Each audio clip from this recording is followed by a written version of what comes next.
tout le Yo. monde, on se retrouve aujourd'hui pour le scan 1041 de One Piece. T'en as pensé quoi? Bah alors on est sur la fin du combat avec Big Mom. On voit un petit peu tout le monde dans son coin. Hmm. Donc c'est toujours un bon petit scan où à première vue on peut se dire qu'il se passe pas grand chose. Mais c'est Oda quoi, il fait 10 000 choses où 10 000 sous-intrigues. voilà, 10 000 sous-intrigues où on développe aucune. Parce qu'elles font toutes une page ou deux. Hmm. Mais c'était que pour un scan où justement il fait ça en général c'est un peu chiant. Là pour une fois on a bon pour une fois. Depuis un moment on a, à mon avis, on a beaucoup de choses plutôt sympas. Ouais, non, je suis assez d'accord. Bah, on commence le scan sur Konoha. C'était sur Momonosuke qui se pose des questions sur les frontières du pays. Donc on sait déjà que lui il voterait Eric Zemmour. Mais Qui veut faire un mur. c'est ça en fait, le mec il veut construire un mur encore plus grand que prévu pour éviter que les gens viennent dans son pays et que les gens en sortent. Non, il y a lui qui est un peu, voilà, crise politique, alors que bon, entre guillemets, c'est encore un gamin. Puis, C'est un adulte. oui, enfin, mais t'as compris. Oui, oui. Non, de toute façon, je pense qu'on aura Yamato qui quelque part va lui dire mais non, c'est bien parce que si et parce que ça. Et les Mais pirates, c'est bien. voilà, après quelque part, on a quand même genre un gamin de 9 ans qui vient de devenir adulte, qui est en train de se poser cette question politique pendant qu'il épêche une île flottante remplie d'explosifs de tomber. Donc on peut, voilà, il a un peu la tête dans tous les sens. Non, mais je pense qu'il sait pas où donner de la tête déjà. Bon, Voilà, c'est peut-être que t'arrives à Zemmour. Hein. Peut-être qu'il a mangé un fruit du démon et qu'il a empêché la France de tomber. Hein. Peut-être. Il y a. On a aussi du coup le Cipli 0 voilà, qui se fait 1v2 au final par Iso. Izu, ouais. Ouais, c'est ça qui se fait 1v2 par Iso. En vrai, c'est assez drôle quand même cette partie-là. C'est le CP0 qui se baladait, comme je lui disais avant, comme des caïds en fait dans à Onigashima, comme ça, comme s'ils étaient intouchables. Puis finalement, le premier mec qui leur tient vraiment tête, il les bute. Et ça me fait mourir de rire. Et Drake à côté qui est dans les décombres en train d'écouter comme quoi l'État ils veulent qu'il tue le film maintenant. Pour le moment. Il doit y avoir une raison plus spécifique que ça, parce qu'en soit pourquoi pas vouloir tuer Kid, Law, etc. Pourquoi spécifiquement Luffy? Je pense déjà qu'il doit y avoir une raison pour à quel point il maîtrise le Haki des rois. Et après, peut-être que Dragon, il a fait quelque chose dans son coin. Hein. Ça, parce que ça fait un petit moment qu'on n'a pas entendu parler d'eux. Donc, mais c'est vrai que justement, on avait le Cipicero, moi-même, j'étais hypé. Et là, ils arrivent, ils sont pop. Il se prend une balle dans le cœur là par Iso. Et- Ça me fait. En vrai, ça me fait rire un peu jaune. Quoi. Je me disais, j'attendais un truc un minimum intéressant de eux. Puis au final, ils se font buter genre dans un étage où il n'y a personne en plus. Alors, personne ne sait qui sont là. Ils vont, oh, il y avait le CP0 ici, on voit leur cadavre. Oui, ils sont. C'est vraiment un truc qui m'énerve un peu, justement, dans les shonen, c'est que on met souvent des personnages, quand on dit ils sont super forts, ils sont super balèzes, et ils font jamais rien, ils sont juste là pour mettre en avant les autres. Et là, on avait justement le Cipicero qui est super fort, qui est super balèze, et quelque part, c'est mettre en avant Iso, parce que là, on nous dit putain, c'est un ex-général de barbe blanche, il fait 1v2 contre du Cipicero. Donc, quelque part, tu te dis putain, le mec, c'est un monstre. Et en plus, il n'a même pas de fruit du démon. Parce qu'en plus, il était déjà fatigué quand il les a fightés. Mais, du coup, le Cipicero pue la merde. Et ça me fait chier. Je comprends. Donc, c'est l'astuce scénaristique qui nous empêche de voir un bon fight.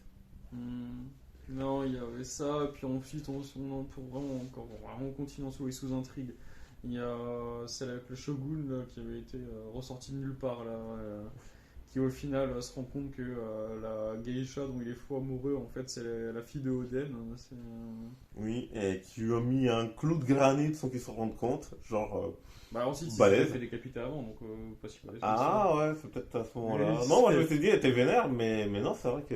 Oui, il s'est fait décapiter, si tu te souviens, par Kaido. Donc, C'est vrai qu'il aurait donc au pu final, faire. il pouvait pas faire grand chose. Non, donc, non, c'est vrai qu'alors on enchaîne sur ça. Bon, en fait, ça c'est plus. C'est pas, ça sert un peu à rien. C'est plus un clin d'œil intéressant, on va dire, pour dire que Oden il est encore toujours présent pour plein de raisons. Pour elle, je me dis peut-être que ça sert à quelque chose, que ça servirait peut-être à mettre un peu le personnage en avant, vu qu'avant on l'a juste vu se faire un peu victimiser et se faire protéger par Zoro. Et que là, peut-être, on aura pour après, genre, au niveau politique dans le pays de Wano, peut-être que justement, ça pourra un peu la mettre en valeur pour une fois. Parce que moi, je vois pas Momonosuke tenir le pays. Déjà, il est en mode, ouais, on va fermer les frontières. Il Et va devenir un Kaido 2.0. voilà, quoi, c'est ça. Et puis, il faut pas oublier, comme dit, que c'est un gamin de 9 ans, Ouais, à peu près. Donc, je pense ça va plus tard, il va un peu nous faire une audaine. Peut-être que je pense qu'ils vont partir, Yamato et lui, en aventure. hmm, Bon, Yamato qui va peut-être nous faire un petit coup de pédophilie, mais. hmm. Parce que bon, même si c'est techniquement un adulte. Euh, Mais mon grain, hein. Il y a quoi, Frankie du coup qui est avec Zoro. Là, on a vu aussi qu'il avait chopé tu sais, au bord du vide, au bord du précipice avec son bras. Donc on sait où il est. Ça nous permet un peu d'être de mieux se situer, je pense, sur l'île. T'as Jinbei qui arrive là, je crois qu'il s'appelle Raizo, là, Ouais. sur le combat de flammes. Ça m'a fait rire ce combat débile. Oui, ils étaient juste en train. Tu bouges De pas. se Non, tu cramer. bouges pas. Non, tu bouges pas. En train de se brûler mutuellement. C'était n'importe quoi. Voilà, C'est du coup Jinbei qui tombe sur ça. Et puis ensuite, bah, on finit sur la fille en fait. Tout simplement. tout simplement. Ouais. Oh, on a un petit passage avec Kit, Lo, Nami, Marco. Oui, qui disent qu'ils en peuvent plus de se Ouais. battre. Voilà, enfin. C'est Mais- pas Kid Lo, etc. Qui, de toute façon, même s'il y a une prochaine attaque maintenant, genre si c'est Kaido qui redescend, de toute façon, ils ont plus assez de force pour se battre. Donc, ce qui est normal, puisqu'ils ils ont quand même déjà terrassé un empereur. Quoi. Donc, c'était qu'on l'a pas mal sous-estimé, enfin, ou plutôt rabaissé, en fait, Big Mom. Mais ils ont bien galéré quand même. On l'a sous-estimé, ouais. Ouais, ils ont bien galéré, à juste titre. Oui, bah oui, bah, c'est un empereur. Quoi. Donc, Ouais, c'est un emploi et ils sont quand même bien motivés, les jeunes. hmm. Et bon, là, on a quand même à la fin un Kaido qui s'attriste un peu. On en revient encore. Kaido a une morale. Kaido n'est pas seulement un méchant qui mange des bébés au petit-déj. Il les envoie juste se faire maltraiter et pour des expériments. dans une- Le petit flashback sur Big Mom aussi, ça, comme vous faisait la remarque, ça nous fait marrer. Elle était énorme et obèse quand elle était gamine. C'était une top modèle quand elle avait la 30-40 ans, et puis elle est redevenue énorme et obèse en Ouais. vieillissant, quoi. C'est incompréhensible.